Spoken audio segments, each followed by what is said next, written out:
So today we're going to address the cracks. Now we're going to do it with buyers and sellers.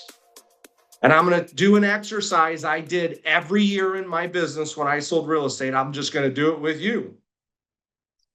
Because I knew going into next year, I didn't want to take the baggage with me. Right? Like you have baggage right now, buyers and sellers that aren't doing anything, that piss you off, that you don't want to work with, that you're allowing. I'm seeing Jordan say, yep, got a couple of them. We have these people that we're allowing to sit there, and we're going to take them into next year. And at the end of my year, I always had a conversation with these people about, hey, if we're going to move forward into the next year, into my vision, what I want for myself and my business, if you're going to come with me, I got to have a conversation. And we're going to work through a couple of these conversations today. Yeah. So the main theme today is we need to clear up the cracks. As you continue to build, you can't put weight on your cracks. I need that to be in your head as we work through this, because you haven't addressed the cracks in the past, or you've done a shitty job at it, or you've allowed them to sit. So we have to address them now if you're going to build. So get something to write with. Here's what we're going to do. I want you right now to write down every buyer that you're currently working with. And yes, you might have them on a spreadsheet somewhere else. That's great. Write it twice. And you might not get every buyer in this amount of time that I give you, but start to write down the buyers that you're currently working with. I'm going to give you some time here. We're going to do the same thing with sellers too here after we do the buyer exercise.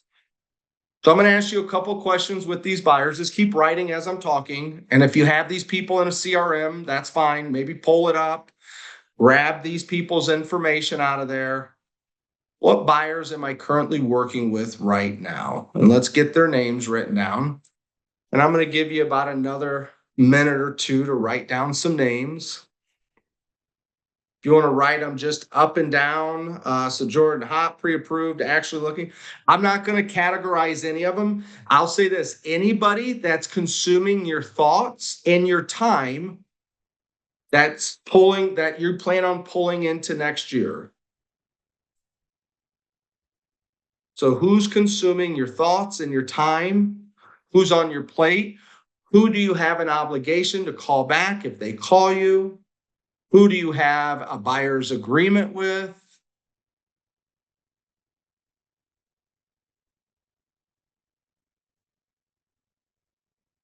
Okay, write down your buyers. We'll do the sellers next. Buyers first.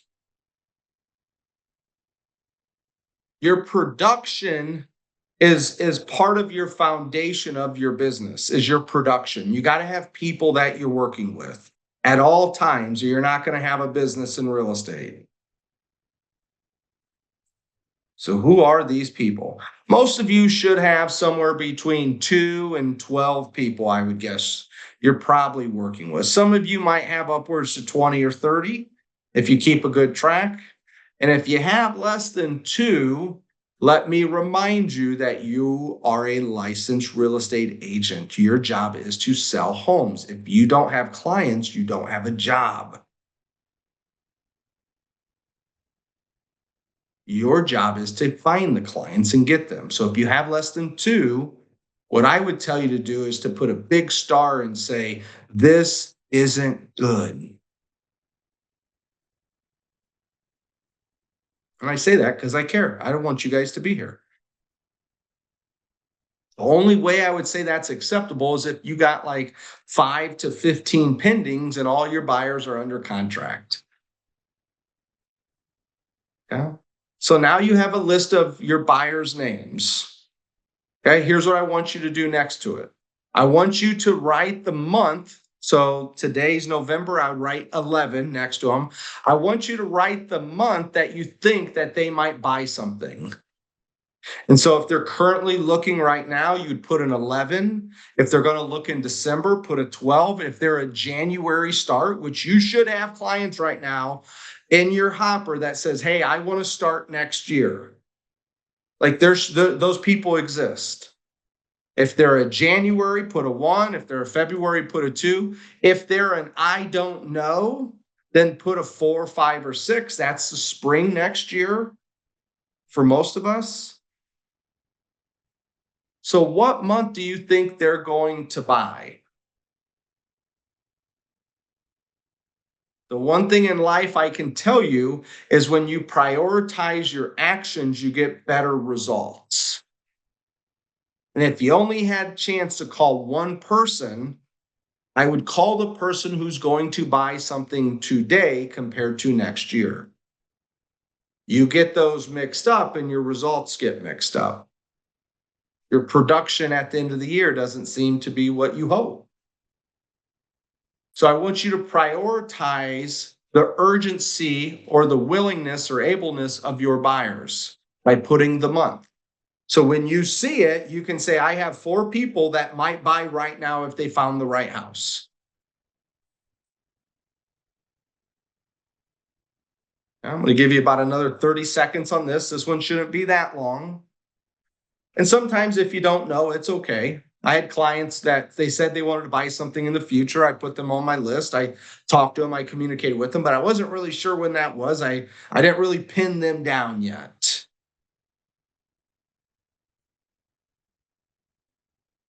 Okay, next thing I want you to do next to their names. I want you to write the date in which you last had a voice-to-voice or face-to-face conversation with them.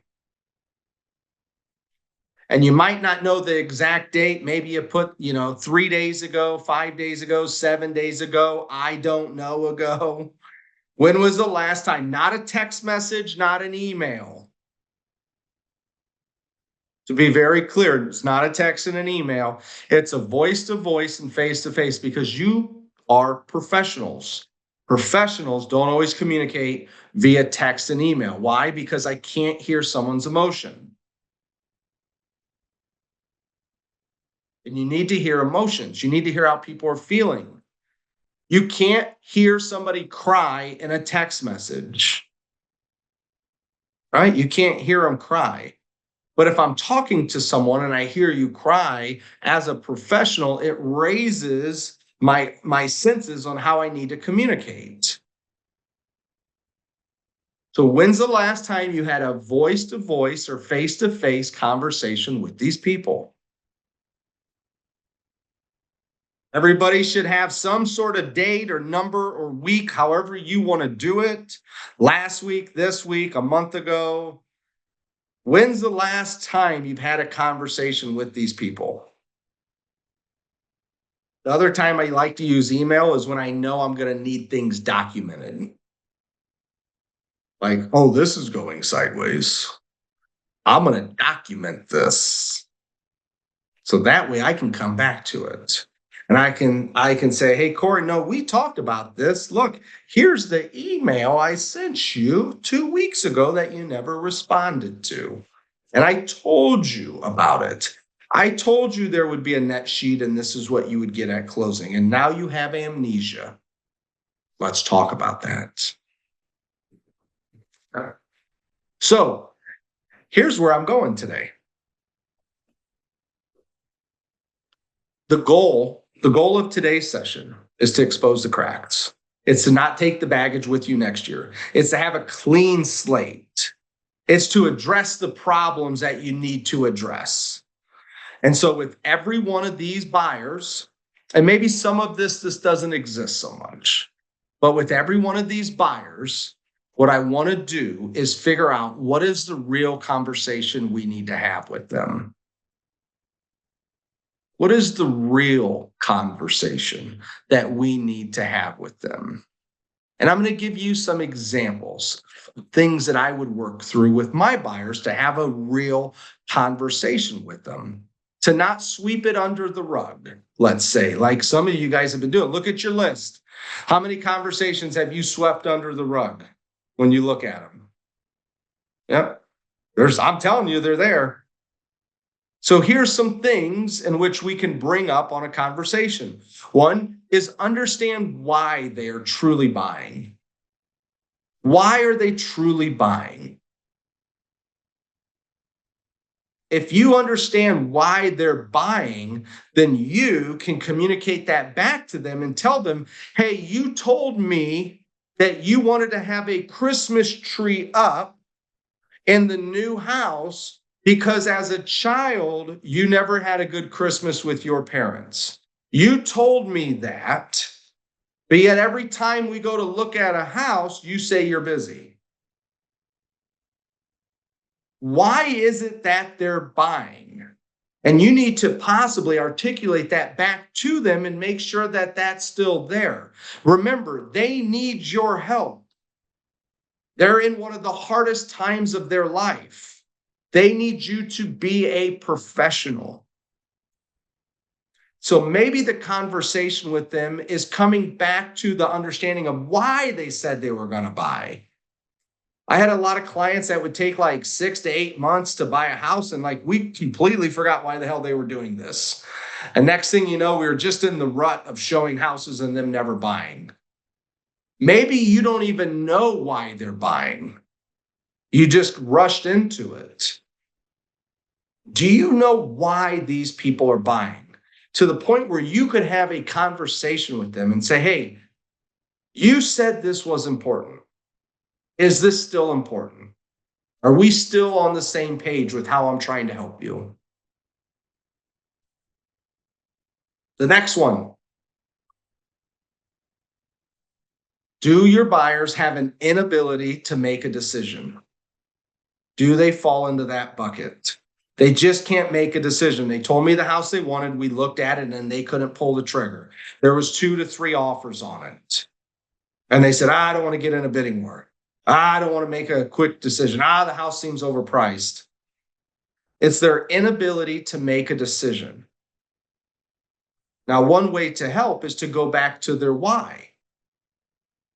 But also sit in there with them like, okay, help me understand when we saw this house on Main Street that appeared to be exactly what you needed and what you wanted. Help me understand when I left you and then I called you later that evening, what did you go through? What were the things in your head? What were you thinking? What caused you to not make a decision? Help me understand what I don't know. Why are you sitting here? Some people just have the inability to make a decision. It's just their personalities. On the other hand, you run into someone like me, I make 5 decisions in 3 minutes, and that causes a problem too. I bought all the houses. It's like, shit, he didn't even look at them. He just said he bought them all. Yeah, I just bought them all. It goes both ways. So your buyer might be stuck with the inability to actually make that decision right now, and your job is to help them work through that. The next one we've experienced over the last handful of years, and that's the reality of pricing increases and interest rate. Do we need to go back and have that conversation with them? Do we have a disconnect of what the reality is of what you're going to buy? Like your $800,000 house that you were thinking of mentally really looks like a $400,000 house when we look at them, and you have a disconnect. Do you understand what you want to buy now you don't qualify for anymore, but I haven't really pushed the issue? So there could be a chance that the conversation you need to have with your buyer right now is to get them back on track, which is, hey, when you started looking a year ago, your $400,000 house today back then was $350,000. So you don't get that extra bedroom now. Or are you allowing those conversations to sit? What I don't want you to do is to take that weight, take the baggage, take the crack in the next year. I want you to address it now. If they're not going to buy, then they're not going to buy. I'd rather you have some extra time around Thanksgiving and Christmas and New Year's to get your vision right, to spend time with your family, than to go show a house to someone who doesn't know why they're buying, who's never going to buy, who can't afford it. Or the last one, which is one of my favorite ones, If you don't have a buyer like this and you don't have enough buyers, it's what they want doesn't even exist. You got you got any of those people? What they want doesn't exist. They've been looking for 2 years. And they say, well, when I find it, I'll buy it. Well, damn it, you ain't ever gonna find it because it don't exist. You need to have that conversation with them. So look at all your buyers and right next to them right now, what conversation do you really need to have with them? And I gave you 4 big ones. There might be something else.